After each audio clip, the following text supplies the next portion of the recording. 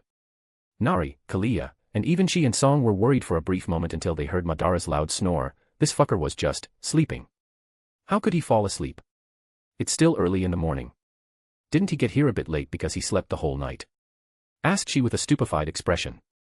Nari simply giggled while hiding her mouth with her sleeve and casting a glance towards Kalia. How indeed? Care to explain to us, Kalia? Wait.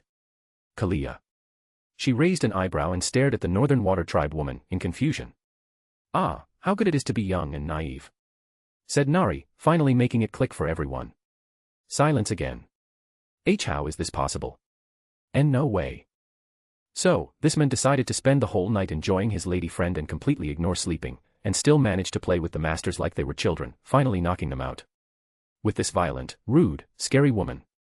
It's official. This guy is fucking crazy. I want nothing to do with these people. That was the collective thought of almost every single one of the Sun Warriors, with a few exceptions such as she, who still didn't get it, and Song who glanced at Madara with respect in his eyes. Chapter 55, Waterbending Scroll. Above a vast mountain range, high enough to even spot some trees, a flying bison slowly makes its way southeast while carrying 3 teens in its saddle. Seeing Aang pacing around on the saddle, breathing heavily, was really irking. "Sokka, would you sit down?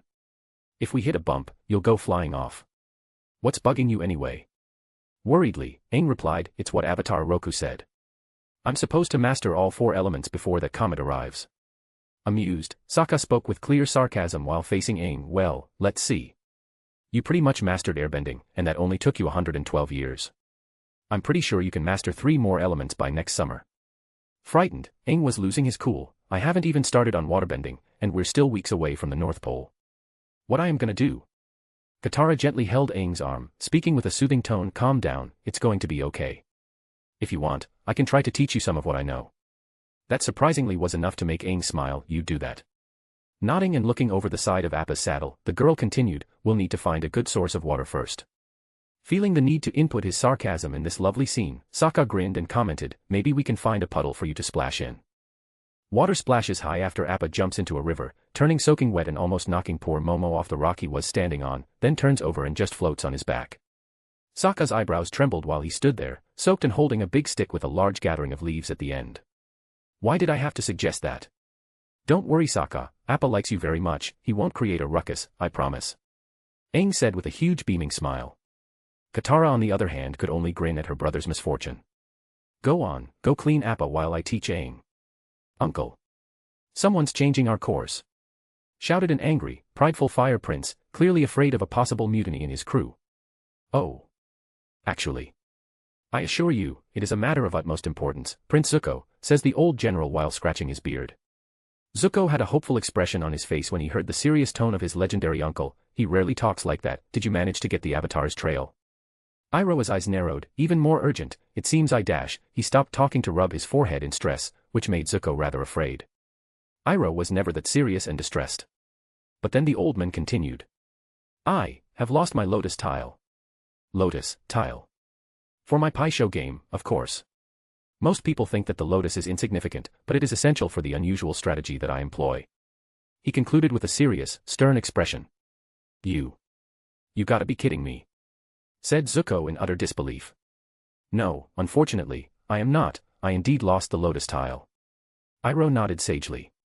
You've changed our course for a stupid lotus tile, shouted Zuko in anger. Madara as a teacher or not, Iroh knew how to push his buttons like no one else. It's like the old man had a manual on how to piss off Zuko, always in his robes. I see. You, like most people, underestimate its value.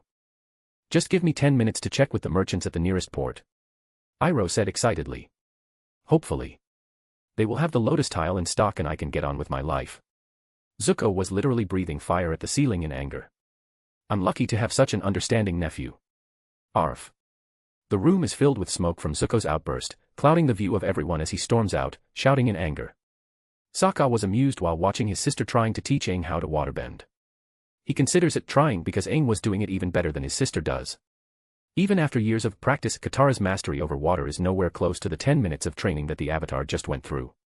Well, he is the Avatar, but it's still funny, and I will never let her forget this. He couldn't help but chuckle. What are you laughing at? Shouted an angry teenage girl. Then things escalated to the point that Katara even felt bad in the end and apologized to Aang for her temper, but completely ignored apologizing to her brother. Screw this guy. As they kinda washed away their supplies during their extremely brief waterbending lesson, they had to find a nearby trading port so they could spend their massive fortune of 3 copper pieces. Madara would have snorted at that from the other side of the world if he wasn't busy at the moment. Peasants. Cross that, 2 copper pieces. Aang had to buy a stupid whistle, and now they are almost out of the money that King Bumi gave them back in Omashu. Guess being the Avatar isn't that profitable after all. Well, Aang lives on grass, so there's that. As the group was led by some weird guy with a clearly evil appearance towards a shop owned by the most obvious pirate in the Avatar world, Katara decided to follow their high-risk trading style and hijacked a pristine waterbending scroll, which led them to their current situation. An angry shout echoed, "My cabbages!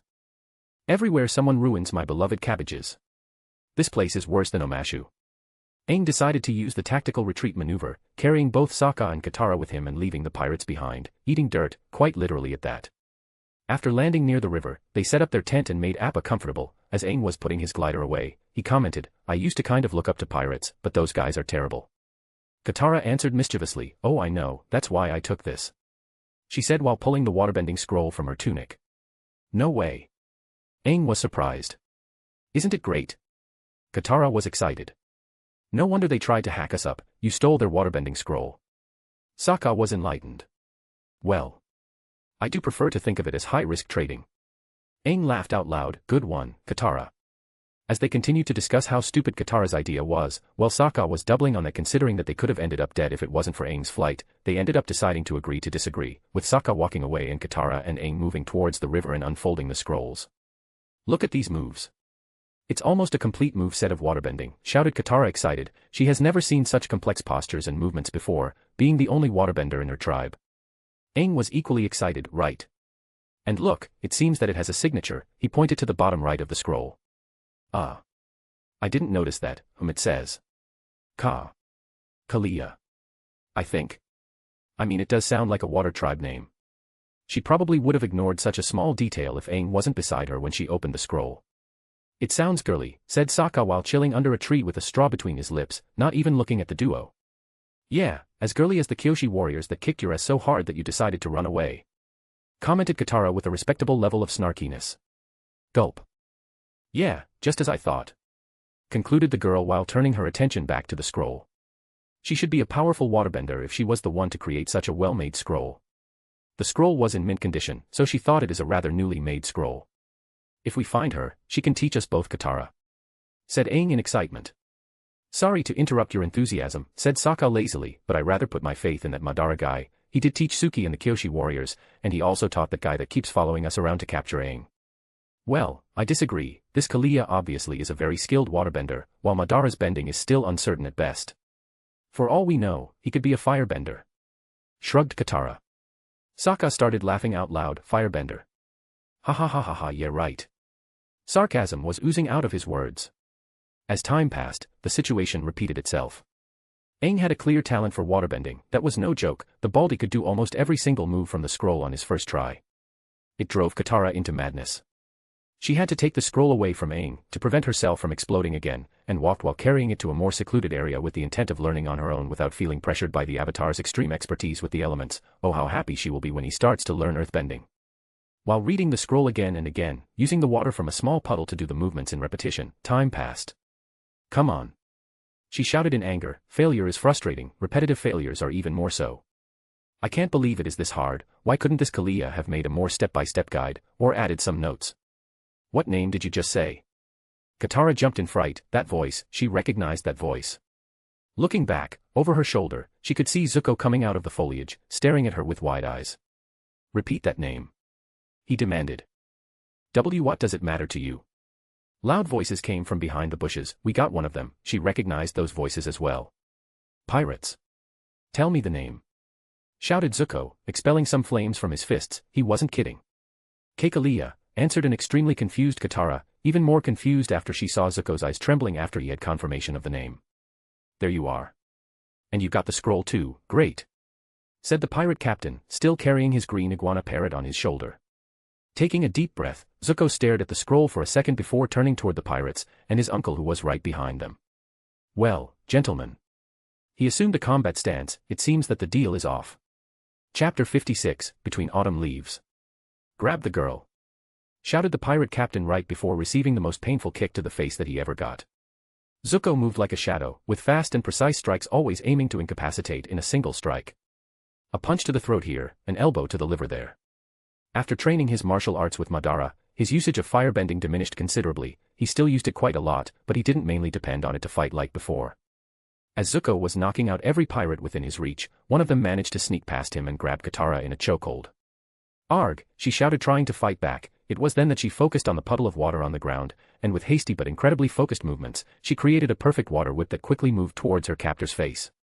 The man was startled. He didn't know she was a waterbender and was caught completely off guard and was also forced to let go of her. Taking advantage of that, Katara kept using the same water whip again and again, striking different parts of the pirate's body and dropping him to the ground like a rag doll. Iroh on the other hand was just chilling, doing minimal movements to take care of the very few pirates that aimed at him instead of his nephew. The old general saw the girl finally using her bending in combat and couldn't help but smile. He then saw her running away in haste after her victory, with the scroll in hands, and couldn't help but shake his head wryly, focusing back on his nephew's fight, though an item left on the ground caught his attention. Zuko, who was kicking ass, seemingly in the zone, finally stopped when he realized that every potential threat was laying cold on the ground. Looking around he asked with a raised eyebrow, "Where's the girl with the scroll?" Scratching his beard, Iroh answered, "She ran away. After winning her battle beautifully, may I add, she decided to escape." A thick vein popped on Zuko's forehead, "And you in all of your wisdom didn't think of stopping her?" The old general laughed awkwardly. "Don't be like that, Prince Zuko. I am old, and..." He placed his hand on his round, bloated belly. Not in the best of shape to chase down young people. As he was patting his belly, he noticed a weird thing in one of his inner pockets, and after checking inside, he couldn't help but shout excitedly. "Prince Zuko. What? Did you get her trail?" "No, even better than that." "The Avatar's trail then?" Hope could be seen in the young prince's eyes. "No. Even better than that, look." He shouted as he pulled an item from his inner pocket, "My lotus tile. It was in my pocket all along," he said with a huge beaming smile. Zuko's eyebrows trembled, and heavy breaths that had wisps of flame came out of his mouth. Warga. He couldn't handle it. Moving in fast speed he grabbed the damn tile and tossed it towards the jungle with all his strength. Iroh just stood there, with a shocked expression that became tearful. My lotus tile." As the duo of Fire Nation royals went back to their ship, Zuko was so pissed that he ended up burning parts of the jungle with his firebending. Seeing their prince in such anger, one of the ship's soldiers couldn't help but ask Iroh, "Why is the prince so angry today, General?" Iroh just coughed and scratched his beard. "Yes, he has a habit of doing this." "Well, he seems to be in a bad mood. Let's go eat something, shall we?" He grinned awkwardly. The rest of the day went practically silent inside the Fire Nation ship, with only the guards exchanging some banter and jokes as they finally set sail again. Knock knock knock. "Come in," said a calmer Zuko as he sat in a meditative position while facing a wall of his bedroom that had his twin scimitars mounted on the wall right above a fancy black kimono with red clouds which also was on display. "Prince Zuko, here's your dinner," said Iroh while carrying a tray with a healthy meal and some juice to his nephew. "Thank you, uncle." he said as he stood up and went to eat. You are not mad at me anymore? Asked Iroh, a bit curious. I was never mad at you, some of your actions indeed drive me crazy. But. With a loud sigh, Zuko explained, teacher once told me that you usually use your antics to teach me something, even though I fail to understand what that thing is other than driving me mad. Iroh couldn't help but chuckle, a warm smile appeared on his face as he heard Zuko's explanation. It was the best idea to take Zuko there back then. But you don't seem very worried about their escape. Added the general. Well, I am pissed, but not that worried. I got this. Said Zuko as he presented a finely crafted waterbending necklace. The girl dropped it, probably during battle, and didn't pay attention to it. Oh. Iroh was impressed as he also saw the item on the ground as Katara left, but also confused, when did you get that? Zuko smirked, when you were crying about your damned lotus tile, sorry about that anyway, his last words were filled with sarcasm. Cough. It's no big deal, Prince Zuko. After rummaging through his pockets, Iroh brought out another lotus tile, and with a huge beaming smile he said, I got another one in the port, just in case. Another vein popped on Zuko's forehead, and this time Iroh was quick enough to hide the tile. Why can't I win once? Anyway. Said Iroh, trying to diminish his nephew's anger a bit. What do you plan on doing with that necklace? Taking a deep breath to calm himself, at least a bit, Zuko explained, there are some good mercenaries around the Earth Kingdom that worked for the Fire Nation years back, one of them is notorious for having a domesticated Shusha that can track scents. I see. Very smart Prince Zuko, we will track that mercenary so they can help you find the owner of that necklace. Precisely, and considering how close that girl always is with the Avatar, I will capture him and reclaim the scroll at the same time. Said Zuko with a smile. Very impressive planning. I am curious what that waterbending scroll has that got you all worked up and instantly turned on those pirates. I heard the girl saying that the owner of the scroll is named Kalia. Kalia, eh? Like Mr. Uchiha's subordinate. Exactly. I can't allow people to steal things from teacher, it would be a great dishonor as his disciple. Said Zuko with conviction. Iroh couldn't help but smile happily at that, good, that's very good. Dawn finally graces the land of the Earth Kingdom, and inside a red maple tree forest, a flying lemur could be seen chasing a bug. In his pursuit, he lands on the ground to see a neatly stacked pile of lychee nuts. When he runs towards it, Momo is pulled into the air by a cage trap, joining two other caged animals. Where's Momo? Aang asked his traveling companions after hearing Momo's screeches from afar. Deciding to check it out, the trio moved through the forest until they spotted three animals in their cage traps, hanging by ropes on tree limbs. Hang on, Momo. Aang shouted and used his airbending to fly to the top of the tree, jumping from trunk to trunk to get higher. Once he found the trap's mechanisms, he quickly undid them and carefully lowers Momo to the ground where Katara and Sokka are waiting. Seeing the sad expression of the other two trapped animals, Aang couldn't resist and gave them a reassuring smile, all right, you too. After the hog monkeys run away and Aang slides back down from the tree, everyone gathered around the traps to examine them. These are Fire Nation traps. Says Sokka while narrowing his eyes. You can tell from the metalwork. We'd better pack up camp and get moving. As they gathered their things and began to pack them into Appa's saddle, Sokka interfered. Ah. No flying this time. He said. Aang was confused, what? Why wouldn't we fly? After taking a sleeping pack from Aang's hands, Sokka explained. Think about it. Somehow Zuko and the Fire Nation keep finding us. It's because they spot Appa, he's just too noticeable. What? Appa's not too noticeable, interjects Katara. Pointing dramatically at Appa, and turning his condescending tone on, Sokka replies, he's a gigantic fluffy monster with an arrow on his head. It's kinda hard to miss him. The bison in question yawns as Aang pats his head, don't worry buddy, Sokka's just jealous cause he doesn't have an arrow. Their banter continues, with Sokka finally naming himself leader while Katara defended Aang's right to be the leader since he is the Avatar. But proving her wrong, Aang just kept playing with Momo and making funny faces to Appa, not paying attention whatsoever, which makes her reluctantly accept Sokka's leadership, for now. After walking through a bush, Sokka spotted a Fire Nation campsite with a lot of soldiers, most of them were seated or crouched near the fire with bowls in hand and a couple of them sat close to the tents, which had the Fire Nation emblem on the door flap. A soldier with an eye patch over his left eye noticed the group and got up. Run, yelled Sokka as they tried to escape, but another firebender blocked them off by setting the bushes behind them on fire.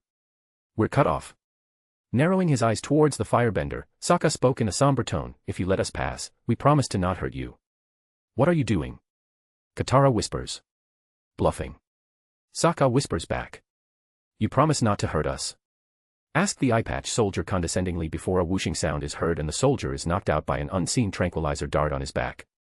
Nice work, Sokka. Shouts Aang in excitement, how'd you do that? Shrugging, Sokka replied while clearly confused. Ah. Instincts.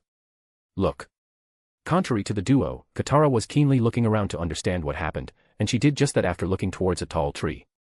On top of a branch of said tree, a young man with tan skin and dark brown hair, tossed down his blowpipe and unleashed his two hook swords. He jumped down, taking down 2 soldiers on landing, and ran forward, taking down 2 more. Down you go, he says with a confident grin, leaving Katara amazed, Aang shocked, and Sokka even more confused. The fight continues as more young men join the dual wielder's side, and after not too long they manage to take down the whole camp and prepared to take all the spoils. You just took out a whole army almost single-handed, said Aang in excitement. Army. PFF. There's only like 20 guys. Sokka said disdainfully. My name is Jet, and these are my freedom fighters. Sneers, Longshot, Smellerbee, the Duke, and Pipsqueak. Aang laughs as he looks at the tiny one. Ha ha ha. Pipsqueak, that's a funny name. You think that my name is funny? The largest man in the area responds instead, towering over all of them like a tall tree. He kept staring menacingly at Aang who, against all their expectations, just laughed louder and said, it's hilarious. Everyone started laughing out loud, well, everyone except Sokka, who was a bit confused about this whole ordeal. The two groups eventually became harmonic with one another, and Jet invites them to their hideout after looting the camp. Once they arrive by a tall tree, the group climbs up while using ropes until they reach a complex of tree houses, hidden between the red tree leaves of the forest, a perfect place to hide and rather cozy too. After the group went to the main building, everyone took a seat, while Aang in all his wisdom decided to take a seat on one extremely clean and pristine chair that was left on a higher spot than the rest. No. Don't sit there, said Jet with a serious gaze. Why?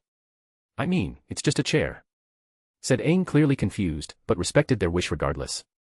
Seeing the bald kid moving away from the chair, every freedom fighter calmed down, and Jet, who can clearly see the team avatar's confused visages, explains.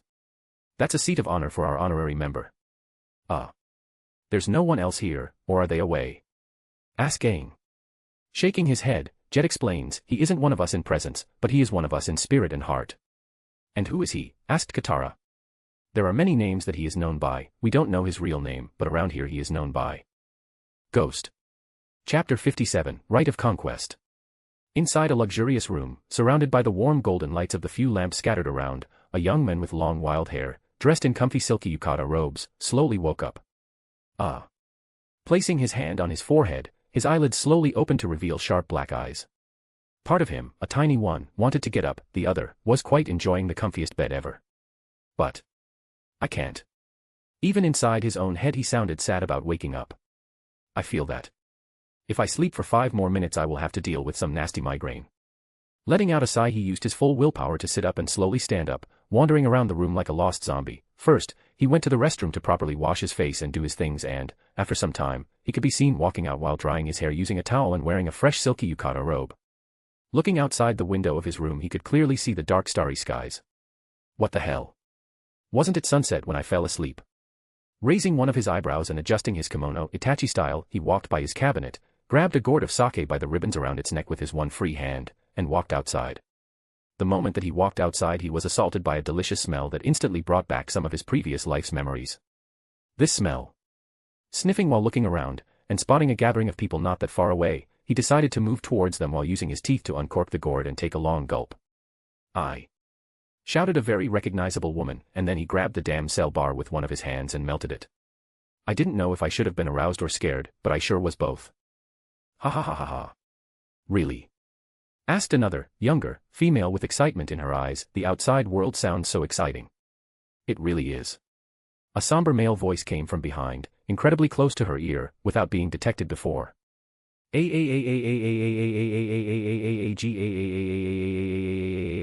girl shouted while tossing something that was pierced by her fork up, jumping in sync. Wahahaha. The first girl, the one with an eye patch, started laughing loudly. Boss. Welcome back to the world of livin'. Raising an eyebrow before pulling a kunai out of his sleeve, with a sleek movement he pierced the piece of meat that flew off of the other girl's fork and was about to fall on top of his head. Barbecue. His eyes glowed in excitement as he instantly swallowed the piece of meat. His stomach had been complaining ever since he woke up. Hey. That was my meat, shouted she, the younger girl. Swallowing the whole thing like he was a One Piece character, Madara replied, "What meat?" "My, meat." The girl deflated and fell to her knees with her head down. Ignoring her completely, Madara turned to Kalia and asked, "How long have I been out?" "Over a day for sure," she replied as if it was not a big deal while using a toothpick with one hand, and holding a tankard of what looked like beer with the other.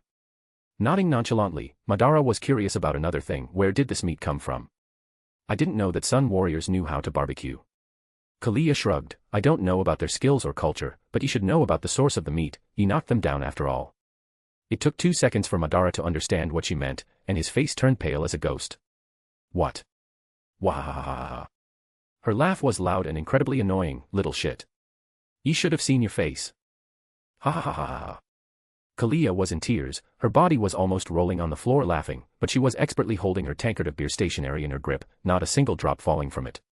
A thick vein popped on Madara's forehead and, suddenly, miraculously, out of nowhere, the body of the tankard detached from the handle, making it fall on the ground, spilling the godly beverage all over. Kalia, who instantly stopped laughing, stared at the handle still in her hand and could see the clean surface of the detached area. It was obviously cut with inhuman precision. "TSC, petty man," she complained while clicking her tongue. "I have no idea what you're talking about," Madara said with a deadpan face while nonchalantly walking towards other people, accompanied by a very loud stomach that kept demanding food. As he was walking among the other people that gave way to him. "I guess knocking down 2 giant dragons does that to people." He was stopped by a gentle warm voice. "Madara. Good to see you awake." Nari approached him and gave him a motherly hug. She was quite scared about his situation. She still remembers when he was brought back to the Bifong estate years ago. It wasn't the exact same situation since he wasn't really dangerously injured this time, but a mother would always care. Madara returned the hug. "I am fine, Nari, thank you for looking after me while I was out," he says while beaming at her. It would be a warm moment if it wasn't for his stomach deciding to pinch in and make itself noticed as well. "Fu-fu-fu." Nari laughed while hiding her lips with her sleeve like a proper lady would. "Come, sit down, there's plenty of food. What would you like to eat?" She was about to give him a smile but his answer was instant. "Meat." His eyes glowed.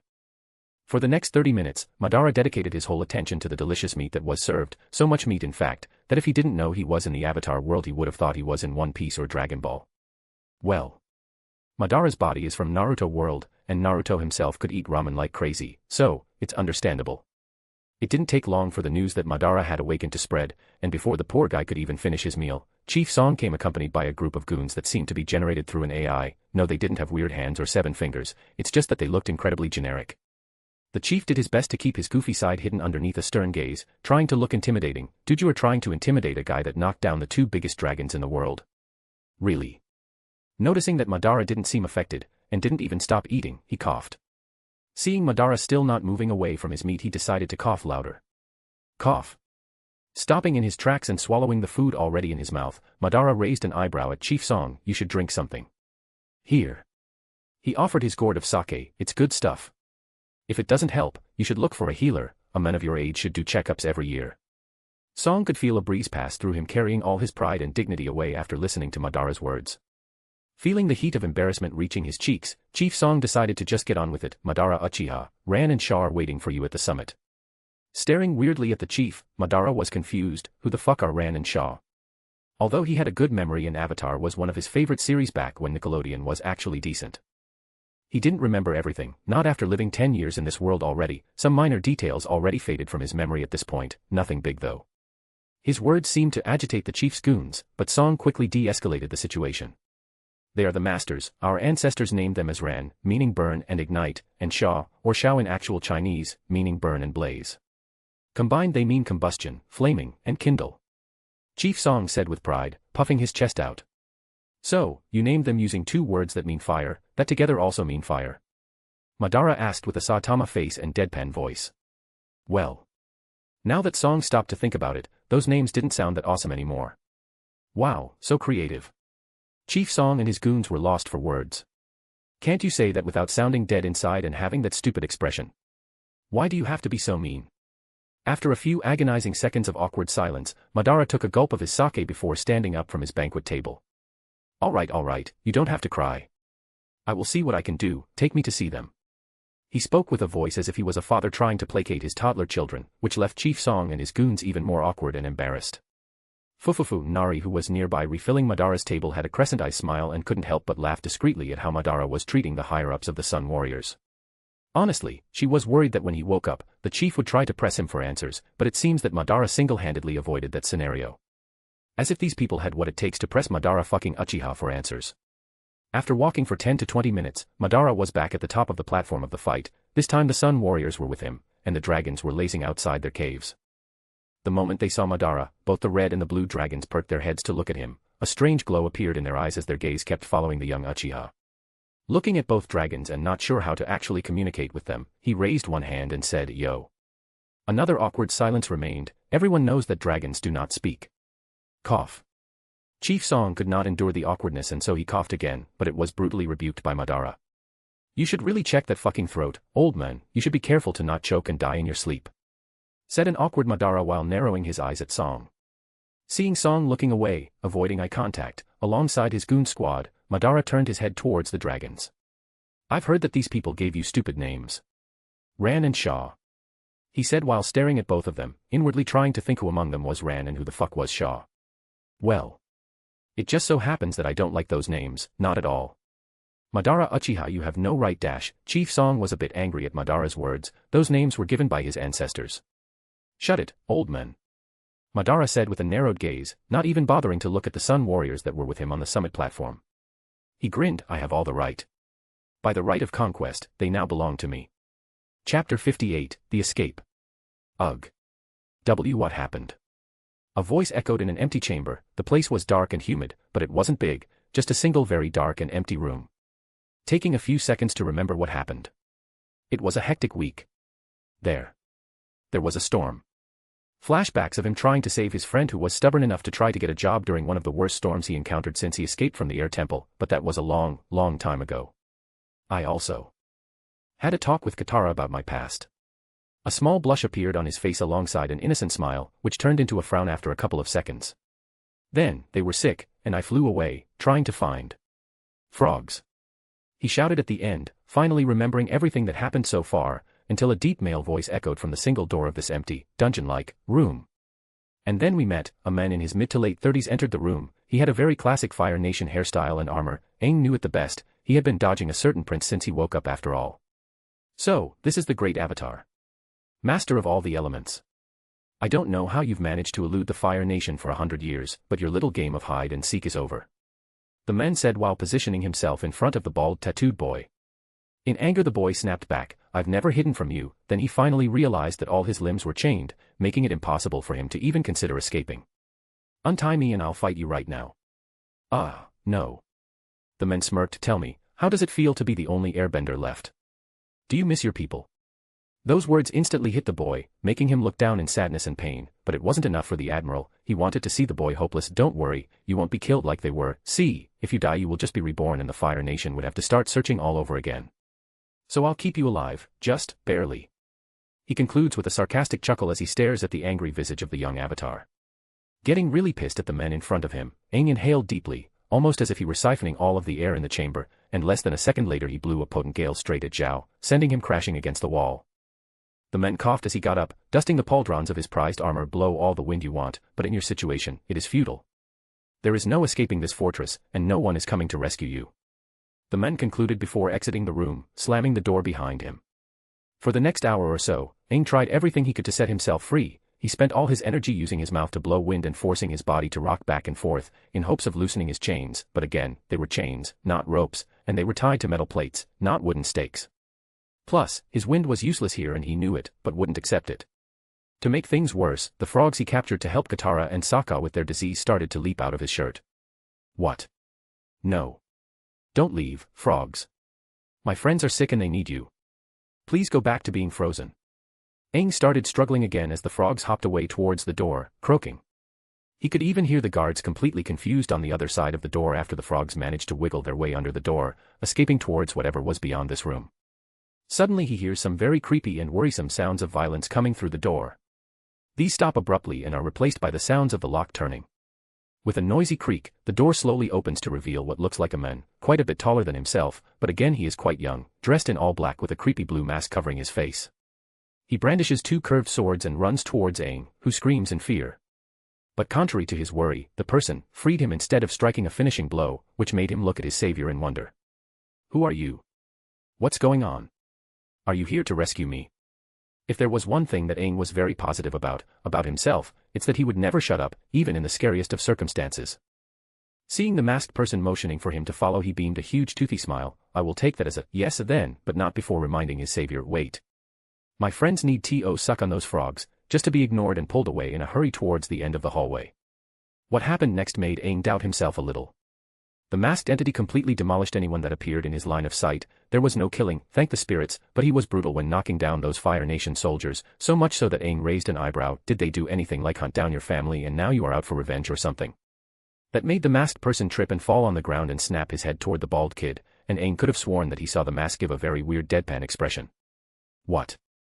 The masked man shook his head in exasperation and kept pulling the boy, heading towards the exit.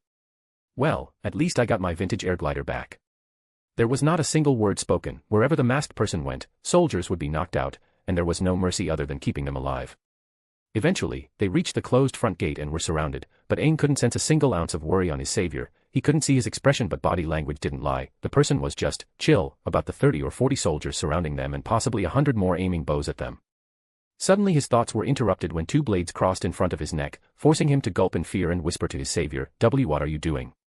Without a response, they just moved closer to the gate until that very same Fire Nation man who visited him in his temporary room shouted. Open the gate. Admiral, what are you doing? Asked a confused person beside him. Let them out, now. As the duo slowly walked backward towards the jungle, away from the Fire Nation fortress, one of the officers, the same one that questioned the Admiral just now, couldn't hold back. How could you let them go? He shouted in frustration. Zhao on the other hand just smirked. A situation like this requires precision. The masked blue spirit continued backing away from the fortress while Zhao now looked from the top of the main gate. Do you have a clear shot? He asked in a hushed tone to a hidden Yuan archer who was silently aiming and gave a simple nod. Knock out the thief. I'll deliver him to the Fire Lord along with the Avatar. Aang, who was being pulled away by the blue spirit, understood the strategy and followed along. They managed to exit the fortress after all. Being used as a bargaining chip was fine as long as they were free. He knew he was wanted alive. I think we can go now, we are far enough. He said in a hushed tone to his savior. Shoo, said the masked person, which surprised Aang. He didn't say a single word or sound the whole time, but then he heard a sound as if something was piercing the air in their direction at an amazing speed. Without lowering his guard, the blue spirit used one of his blades to deflect the arrow that was sent towards him. His teacher taught him so many times to never let his guard down, and such a painful memory was imprinted in every single bone and muscle he has in his body. Wah! Aang was shocked. What? Zhao was even more shocked, but after a second or two of delay, he barked orders, quickly chase the Avatar. Capture that thief as well. The massive gates opened once more and dozens of armored soldiers started running towards the duo that was already quite far away, and they took advantage of the 2 extra seconds of Zhao's disbelief to create even more distance. In fact, they already reached the jungle nearby. Aang was using his airbending to jump from tree to tree, and even increasing his speed with it, but he was shocked to see the masked person jumping between trees like he was a monkey. The Avatar understood that he was well trained, and he earned his own airbending master tattoo quite early on, but even he couldn't do what his savior was doing without the aid of airbending. It required way more than just agility to pull that off. Unfortunately, the soldiers chasing them were not slowing down. They might be gaining distance as both of them were already quite tired at this point. Aang had slept chained and was quite sore because of it. If that wasn't enough, he spent a lot of himself trying to break free before his new companion showed up. The blue spirit, on the other hand, was even more tired. Not only he had to sneak in without being seen, which was already a challenge on its own, but he also had to fight his way out while carrying the Avatar on his back. Seriously, this kid is completely unreliable for subterfuge. No wonder he is tracked all the damn time, thought the blue spirit. At least he isn't a dead weight like the Water Tribe kid. He chuckled under his mask. They are getting closer, said the bald Avatar. That seemed to partially bring Zuko back from his musings, but it wasn't fast enough for what was to come. Let me handle this, you did a lot already, concluded Aang while opening a part of his glider, holding it almost like it's a fan, and before Zuko could say anything. Aang did a spin as if gathering air around him, and with a wave of his hand, he sent a massive gale towards the soldiers. No. You idiot, shouted Zuko. That voice, exclaimed Aang. Shit. Zuko was angry. Yeah, they were being chased, but the jungle was vast and they hadn't been spotted yet. How did he know? Not a single arrow was shot at them, but now. Thuck. An arrow instantly pierced the tree trunk right beside his head. If he was a second late, he would have been hit. Fly, you fool, shouted Zuko towards the Avatar. But I can escape on my own, you want me to carry you on my back. You can't be captured by them, use that stick and fly already. He shouted while deflecting another arrow with his blades. Escaping alone would be easy, escape with the avatar would be nearly impossible, and he knew it. I can chase him again later, as long as no one else catch this kid I have a chance. Aang took a second to look at his savior. He knew that voice, of course, he knew. He still had painful memories of the time when he was beaten so badly that he had to rest for a whole week. And now, the same person helped him escape. Fly already, damn it, said Zuko while deflecting an arrow while dodging another one.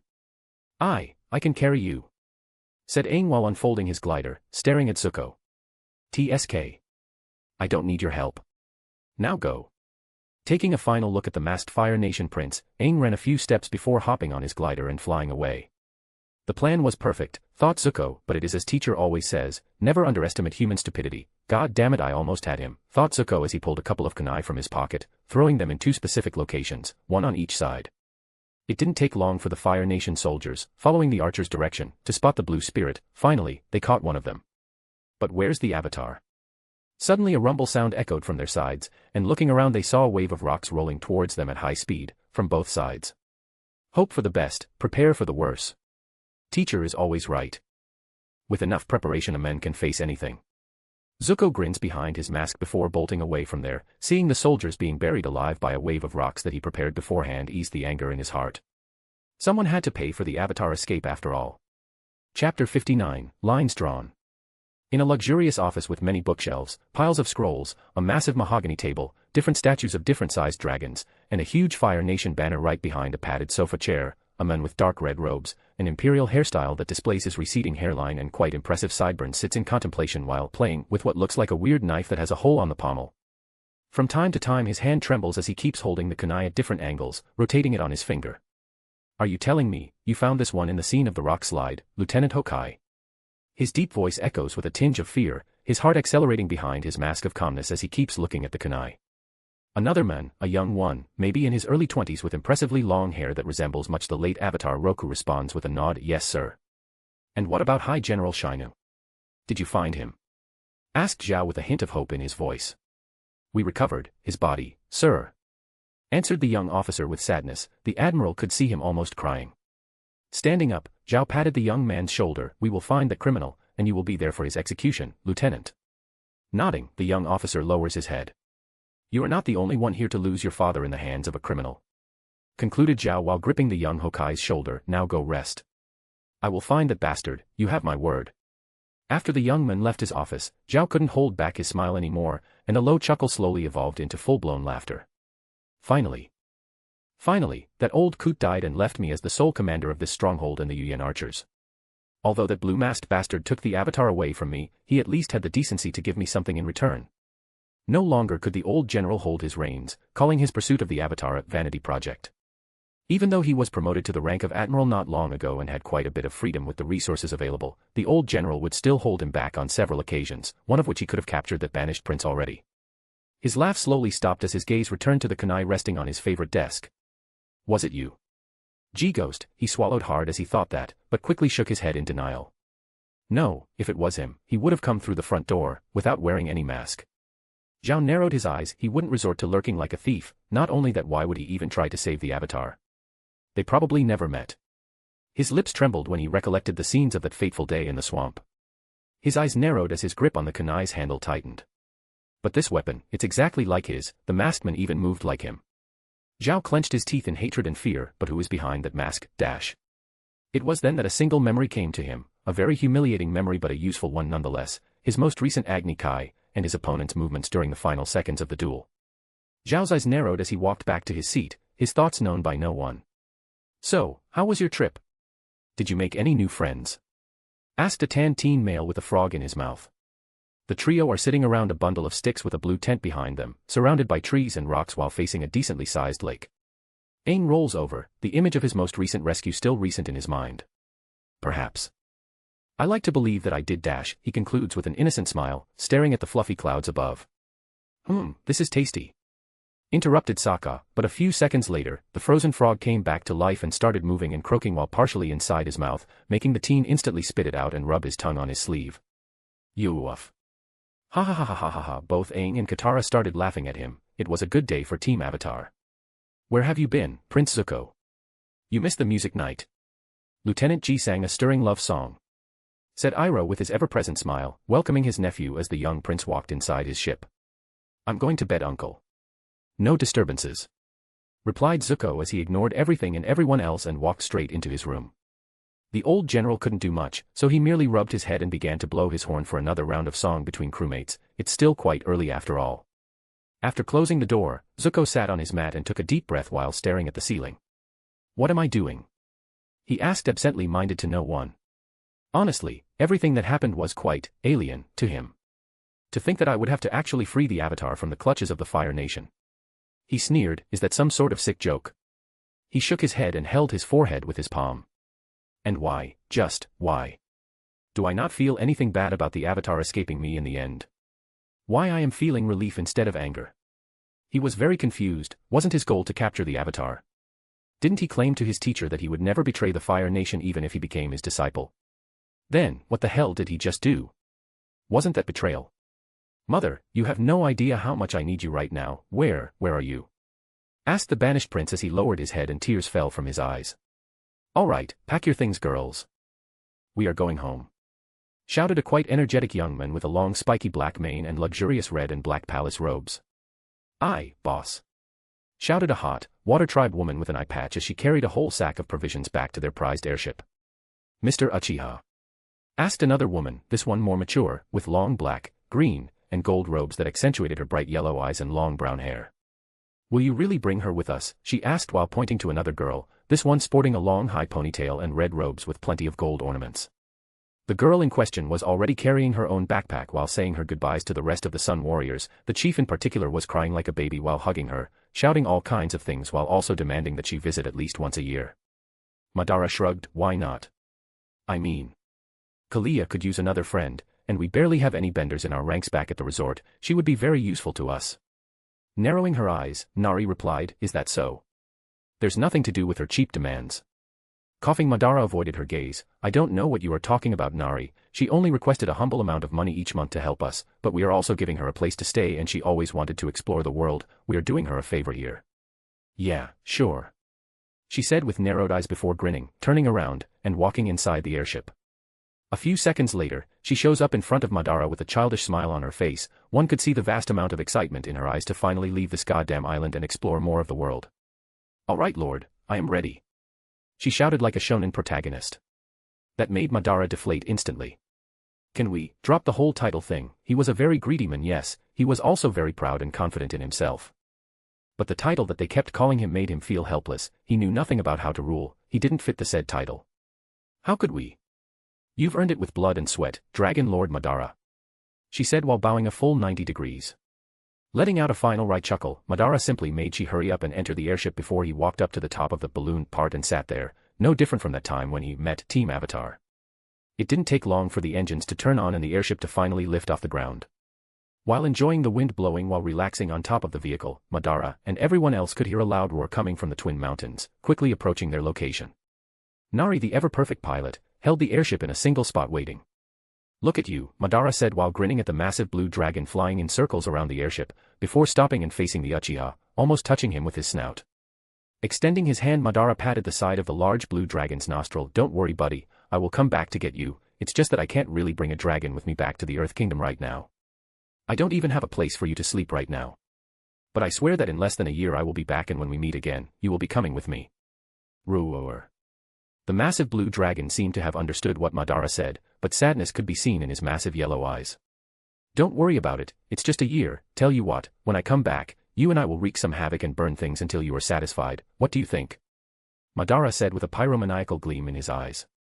A gleam that the dragon also shared and expressed with an even more excited roar. Good. Now, go back and chill. By the way, if a young teen with a half-burned face shows up with his bald friend in the future, make sure you and Ryuka scare the shit out of them before showing them your flames, okay? Just don't hurt them, especially the teen with the half-burned face. Asked Madara with a weird smirk on his face. The dragon even nodded. And Madara could have sworn that he saw the dragon smirking as well. Now go back, Saryu, and keep improving your strength. Next time we meet I will test your improvements. Shouted Madara as the dragon started flying back to his mountain, just to meet with the red dragon who also came to say their goodbyes and flew together back to their home. Who would have thought that the red one was a female, and the blue one was a male? With the stupid names of Ran and Shaw I thought both were males. Madara took a deep breath as the airship started moving further and further from the Sun Warrior Island. This trip back home will be the last peaceful days for a while. After that, his eyes narrowed. We are heading back to the Northern Water Tribe. Chapter 60, Lines Crossed.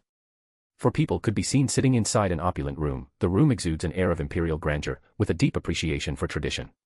The color scheme includes deep reds, luxurious golds, and various shades of rich brown and green. Many carpets with intricate patterns and vibrant colors cover the floor, adding not only to the opulence of the room but also providing comfort and insulation. From one of the many windows, fluffy clouds could be seen quite closely, adding an air of otherworldliness that could be felt by everyone inside. We will probably reach the resort by tomorrow, said Nari as she kept drinking her tea with a content expression on her face. Can't wait for it. I've been curious about the outside world for so long, exclaimed she, the hyperactive 20-year-old Sun Warrior girl. It's okay I guess, shrugged Kalia while drinking her sake. How can you be so nonchalant about it? Weren't you trapped in your tribe as well? Asked she with a tone of indignation. Kalia on the other hand just shrugged. For the first year or so, I was right but once you see one city you've seen all of them. She's eyebrow twitched viciously, but Kalia wasn't done. To make it even worse, the resort is superior to any other place you will ever see. Once you're in there, other places just feel meh. The girl with the eye patch concluded by chugging sake like there's no tomorrow. While she was getting more and more triggered, both Nari and Madara chuckled. Well, I won't disagree that the resort is superior to anywhere else. I built that place, said Madara with a cheerful tone, but there are many other very unique places that have their own charm. She's eyes instantly glowed as she turned to Madara. Say more, Lord. Tell me of other places, she shouted in excitement. Madara just deadpans for a second before taking a deep breath. Me and my loud mouth. Well, Omashu was built around the tales of a certain couple. I don't remember all the details, but there is a somewhat romantic background to that city. Not only that, it's a very vertical city. It's not as big as the Northern Water Tribe's capital, nowhere close, but it compensates for verticality, with many tall buildings stacking together, and they were very creative with it. They have many stone slides all over the city that are used to carry stuff around and sometimes even people. Madara concluded with a chuckle, remembering the scene in the show where Aang and Bumi would abuse the slides for the sake of fun.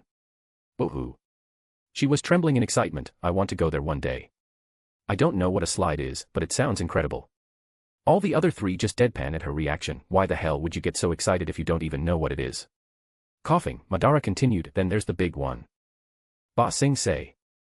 That city alone can fit both the Fire Nation and Northern Water Tribe's capital and still have room for my resort, Omashu, Gowling, with some leftover space. And that's just within the inner walls. To be honest, that city is like a nation of its own. And they improved the slide idea from Omashu, turning it into vehicles that safely carry people around, not just 2 to 5 or 10 but up to hundreds. She somehow managed to produce a notebook and a charcoal and started writing everything down while nodding her head viciously. For a moment the other three were actually worried that her neck would just snap. And what is Gowling, Lord? She asked. Madara chucked. This girl. I think Nari here would be the best one to describe Gowling. She lived there for years. Nari raised an eyebrow at that but didn't mind. She was born and raised in Gowling, but before she could say anything, Kalia in all her wisdom interfered. Shouldn't you be, piloting the airship, Nari? She asked with a raised eyebrow. Her hiccup was loud and clear to all. Shaking her head, the mature woman replied, You don't expect me to be sitting on a pilot seat for 16 hours, do you? Well, Jackie did, she said, remembering their trip to her homeland.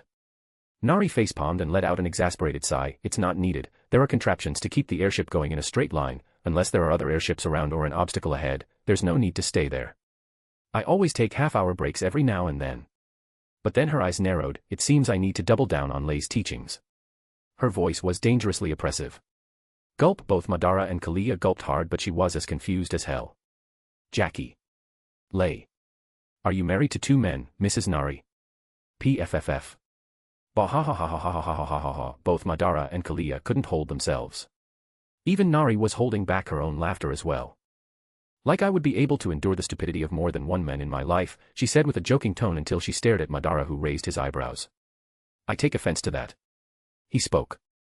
You are more like a son to me, Madara. You know what? Do you want a second Jackie in your life? Ugh. Madara and Kalia stared at each other. No, I think we are good with just one. Nari shrugged. So am I. She raised her hand to speak, like a good kid. Oh, I have a question, she shouted excitedly. Sure, go ahead. Why do you have two names, Lord? Could it be that your parents couldn't decide which name you should have and gave you both of them? She asked, but not a hint of sarcasm was there. She was completely clueless. The other three chuckled, but it was Nari who answered. Madara was still catching his breath after his laughter and Kalia was dead drunk. Uchiha is his family name. Family name? What does that mean? She asked while looking towards the resident Uchiha. Some families, powerful families that have somewhat of a strong legacy to leave behind, can adopt family names, although it's curious that neither the chief of the Northern Water Tribe, the Earth King or the Fire Lord have family names. I mean, it is a hereditary position, and it's a hell of a legacy. One would think. Madara said. Nari, the ever-knowledgeable woman, cleared his doubts. They don't need it, their position is stronger than any name. Family names are a symbol of nobility, not royalty. That and to earn a family name one must be acknowledged by an already noble family. It's not just a thing of wanting it, the point is, they become equals after nomination, but who would be an equal to nominate the Fire Lord, Earth King, and Water Chief? No one, not in a social status at least. By the way, Nari. Do you want a family name? Madara wanted to ask this for a while now. Lei and Nari are so close to him, he wanted to at least elevate their social status. He could, so why wouldn't he? Nari had a motherly smile on her face as she looked towards her son. There's no need for that, Madara. But there's no need for you to reject either. He spoke. But dash. No buts, it literally costs me nothing other than acknowledging and nominating you, and I already acknowledged both you and Jackie years ago. Why don't you just accept? Even Jackie was excited about it back then. We don't want to bring you any burden. You nominating us means that you will be responsible for our family for several years. If any of us do something bad, you are the one that they will aim at. So what? Who do you think I am? He said with a narrow gaze and deep voice. Nari couldn't help but hug Madara tightly. She really, really wanted, but never asked. Madara already offered in the past, but she didn't want to accept and burden him with their issues for the next decade. She always knew he was strong, a very strong man, but still just a man. He bleeds and could even be killed, but after seeing him ragdolling two humongous dragons the other day to the point of taming both of them, she couldn't help but agree in her heart. He was not just a man, he is Madara Uchiha, a name that would bring even the toughest of people to tremble in the near future. And what name have you and my husband come up with? She asked with tears of happiness in her eyes. Madara grinned as he gave her a folded piece of cloth with a spiral green dragon in the clouds. Wulong. The night eventually fell and they landed safely on a deserted island already in the Earth Kingdom's waters, quite close to the resort actually, but Nari was tired and no one had the heart to ask her to stay up just to arrive a little earlier. It's only a 5-hour flight from now on. Unfortunately, the next day's event made them regret that decision. As the airship moved forwards, from a distance, everyone could see some smoke coming out of the horizon, not a lot, but not a little either. Isn't that location? Said Kalia in shock. Nari also was not only shocked but incredibly worried. Madara was first shocked for several seconds before he frowned and grinded his teeth. The Sharingan already activated and his once carefree, friendly, and funny personality went on a complete shift. Those bugs. His voice was low, but his rage and anger could be felt. He understood the tactics. With the Avatar alive and kicking, they wanted to keep Madara in his lands. The worst thing for the Fire Nation would be to have Madara joining Aang at this point. Would they do it personally? No, they would not send their own soldiers to do the dirty job. That's what mercenaries are for anyway. What they wanted to do was keep Madara busy and always worried about his gold mine and his people. Would Madara think it was them? Yes, but they are not the only ones trying to bring down his ownership over the western part of the Earth Kingdom. The Dai Li was very much against Madara, already considering him a threat, and they made their move under the name of the Earth King. So obviously, both parties joined together in this since their goals aligned. Who cares about the war when there's a rare opportunity to solve the immediate threat that is already on their doorstep anyway? They know that removing Madara from this world was a long shot, but reducing his already huge influence would already be a start. What was the worst that could happen? In their eyes, Madara would retaliate and destroy those mercenaries for good. Both parties believed that Madara would never act directly against them as it would be counterproductive to his own interests, considering that it was all done under the rug. If Madara acted against it he would be seen as a criminal. Poor bastards couldn't even realize that Madara Uchiha didn't play politics. In less than a second, Madara suddenly disappeared from his position. The other three could only see an open door that led to the balcony. Hey, he isn't thinking. She was a bit scared of Madara's visage. Nari, lower our altitude and go full speed, the time to be stealthy is over. Shouted Kalia with as much rage as Madara in her voice. I don't know how they figured out that we left with such little notice. Nari narrowed her eyes with an evil gleam. But I agree, if anything happened to my husband. She gripped the control wheel so hard that her hands became pale white. But what about Lord Madara? Asked she in panic. Bitch, please. Smoke was rising from some of the destroyed resort buildings. The ones close to the shoreline were the ones affected, and many bodies were lying on the ground either bleeding, burned, crushed, or cut. On the docks, several ships of various sizes were seen trying to take over the harbor.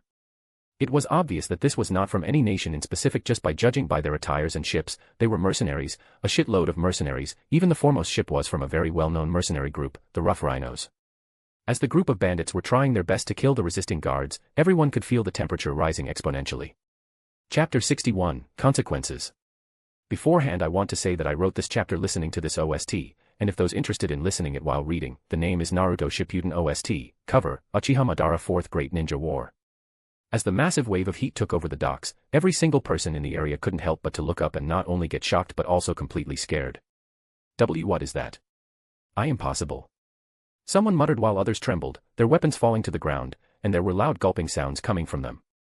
Most abandoned their combat stances and just stared at what was approaching. A fireball of titanic proportions, capable of swallowing everyone and everything with ease, approached from the skies above. Actually, calling it a fireball would be an understatement. It was like the sun decided to descend from the skies and swallow the earth. From the distance everyone could see as the enemy ship started burning, sails and wood turning into dust as the mini-sun devoured every single vessel like a hungry beast. There was no time to even scream in agony. Once the fireball reached the sea surface it turned into a massive pillar of fire and swallowed every single ship around while also creating small tsunamis. The earth trembled as the people in the resort lands could only stare as the massive wave approached them. The quick ones managed to run and procure some shelter, the slow ones were left at the mercy of nature, being devoured by the sea never to be seen again. As everyone was recovering and the invaders were reduced by 50%, and without a way of retreat since their ships were gone, a loud crash sound was heard behind them. Looking back, they could see an azure flame surrounding a man with a long wild black mane, glowing red eyes, and a very angry expression. Shit. The man only stared at them, crossing his arms with his eyes narrowing. His hair flew up as if defying the laws of gravity. You are all aware that no one will ever hear from you again, aren't you? Even though they had over 100 people still ready for combat, no one felt that they could win. No, it was as if they were being stared down by the apex predator of this world. This won't even be a dance. My lord. Shouted a middle-aged man in deep red and black clothes, running towards a luxurious red room with ornate golden dragon pillars and a massive golden wall statue of a dragon facing their subjects. The elevated altar had only a single seat, and it was separated from the lower area by a trail of flames. The middle-aged man was sweating, not from heat, but because of the content of the latest report that they received from their falcon carriers. A tall man with long hair and a golden ornament on top of his ponytail depicting a flame stared at the middle-aged man carrying what looked like a message. His eyes narrowed. He didn't appreciate the abrupt entrance of a servant in his council room. The lower portion of the room was filled with old men wearing ornate armors, carrying proud dragon badges signifying their rank and nobility, and all those men stared at the newcomer with narrowed gazes. The middle-aged man instantly bowed, "My lord. We received." He gulped hard, the outcome of the invasion against the ghost lands. No one said anything, not even the lord shrouded behind the wall of fire. He simply made a simple gesture, allowing the newcomer to continue. Taking a deep breath the men said only 2 words, complete annihilation, the mercenaries are no more. Everyone gulped hard. For the Fire Nation or even the Earth Kingdom, the threat of 500 mercenaries was not a big deal. It could annoy them and cost a little, but it was not a threat. But for a simple resort to be able to completely destroy an army that could pretty much conquer many of the Earth Kingdom's lands with ease, that was a bit. And not only that. According to this message, the G-Ghost alone demolished them all. Said the middle-aged man. Ridiculous. One general shouted. Impossible. Shouted another general. Silence. The Fire Lord said with a tone of finality, before staring at the middle-aged man again. If everyone was killed, how did we receive such reports? This made the middle-aged man sweat even more and he started to tremble.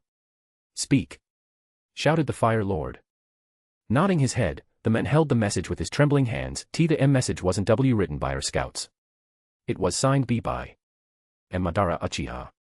Silence again for several seconds until the middle-aged man said. And after signing, he wrote. See you soon. Preposterous. Ridiculous.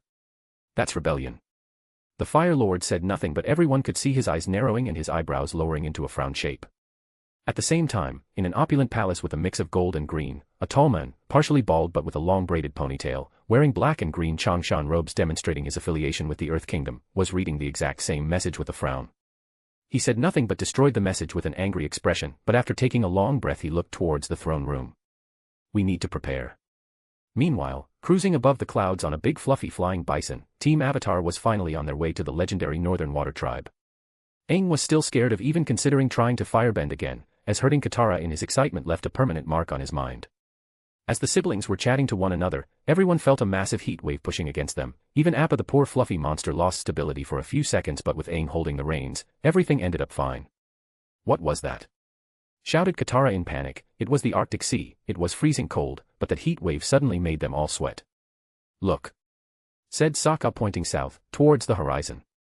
Aang's eyes went wide and he felt something inside him recoil in fear. The sky turned red. The young Avatar said, not understanding why he was feeling such fear. The heat wave also came from there, said Sokka with a narrowed gaze. Was that firebending? Asked Katara after removing the huge fur coat she was wearing due to the heat. Impossible, shouted Aang. No one can bend like that. I hope you're right, said Sokka. Look, that's a huge wave, Katara shouted while pointing at the horizon, after seeing the aftermath of whatever caused the catastrophe. Aang shrugged. Well, at least we are flying. Sokka immediately hugged Appa. Have I ever told you how much I love you, Appa? This made both Aang and Katara chuckle. Unfortunately for the Fire Nation fleet below, the situation wasn't as carefree as it was for Team Avatar. Not only were they closer to the shore, but they also were not flying. Prepare for impact, shouted one of the officers as the massive wave swallowed them. Admiral Zhao, being cold-hearted as always, commanded the firebenders to go towards the deck and use their fire to dispel as much of the water wave as they could. Even Iroh, that was a guest on the ship, was there to help. Hell, even Zuko, who was pretending to be a regular firebending soldier, did as well. Everyone was feeling the power of the impact. That direction, Zuko said behind his helmet. Yes. It is the resort, Iroh said in a hushed tone beside his nephew, pretending to be helping him get up after they did their best to escape the wave. Is that teacher's firebending? Zuko was scared. Most likely, answered the old general with a serious gaze towards the south. That day, a third of the invading Fire Nation fleet was completely wiped out. Zhao would never call a retreat. He claimed that it was just a natural disaster and that the honor of the Fire Nation would never bow to nature, that they are the rulers of this world and would never give up. The remaining fleet continued their course. She saw many things. She grew up with the two biggest dragons ever recorded in history, and she knew one of the oldest firebending stances in existence, the dancing dragon, herself. She knew many secrets about spirits and many other things that people consider fairy tales nowadays due to the passage of time. But absolutely nothing was enough to prepare her for the sight in front of her. The sun that turned into a fire tornado in the middle of the sea. The size and intensity was something that she would never forget. Gulp. Madara is pissed, Kalia said with a narrowed gaze. She never calls him by his name in public, it's always boss. So hearing her speaking like that sent a shiver down Chi's spine for some reason. Was that the L-Lord? She couldn't help but ask to confirm it. He did something similar against me once, and I survived by pure dumb luck.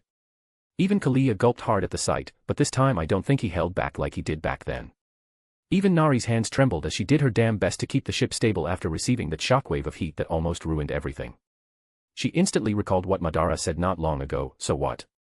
Who do you think I am? And couldn't help but smile a bit, regardless of fear. There's no one that wasn't scared shitless of what Madara Uchiha just did. Well, almost no one. In the streets of the resort, surrounded by piles of corpses, a man with long flowing dark brown hair was standing straight, staring at the tower of fire that seemed to link the sea and the sky. He was holding some random raider by the neck, like a chicken. His robes were all destroyed and he was only wearing black pants, white socks, and black kung fu shoes. His back had a massive tattoo of an angry green dragon surrounded by clouds. The dude was fucking ripped, and his body was covered in burn marks and cuts with blood still being leaked, but he didn't seem to care. He had a smirk on his face as his eyes seemed to glow at the sight of fire. You are back. Chapter 62, Responsibility. Smoke billowing from the horizon, a sign of destruction and carnage left by the most recent disaster, or even tragedy, on the northernmost part of the western side of the Earth Kingdom. Honestly, if it wasn't for the airship that arrived 10 minutes later, half of the resort would have been swallowed by the flames.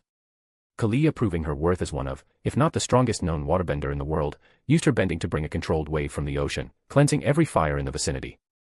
One would think that with such a turnaround situation where Madara fell from the skies and destroyed hundreds of mercenaries, he would be welcomed with cheer and happiness, or even fear due to his unprecedented level of power. But no, reality is not that simple. It's not about who wins, or about how spectacular the action is. That is an animation gimmick. All that could be felt was sadness. The current resort had around 250 to 300 employees, one-third of them being guards and scouts, and of that one-third, half perished in this tragedy. The mercenaries didn't just want to rob, although they had gold in their eyes, they were following orders that if followed would leave no one left alive to tell the tale.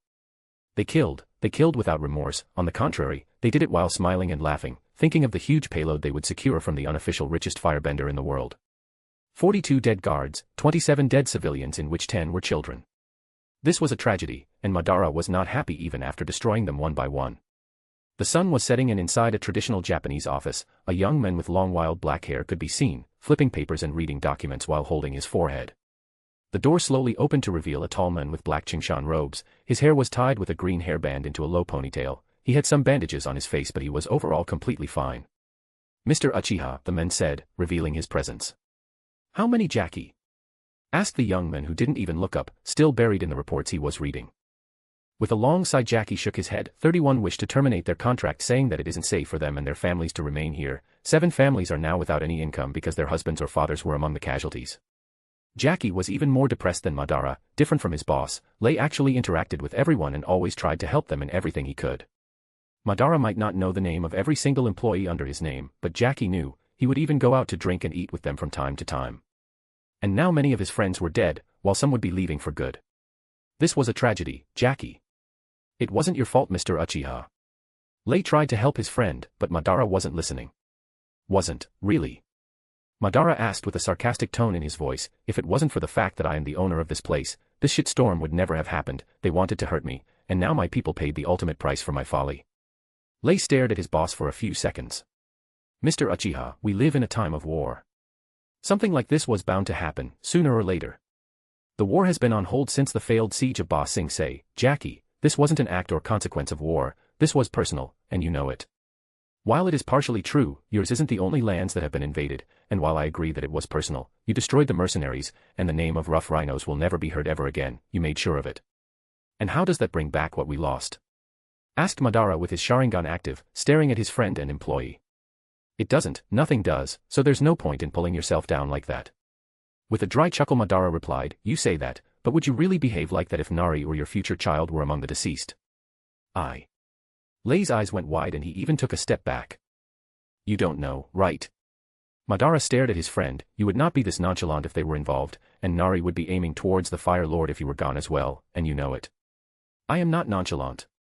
Lei narrowed his eyes and even raised his voice by a little bit. "They were friends of mine, Madara."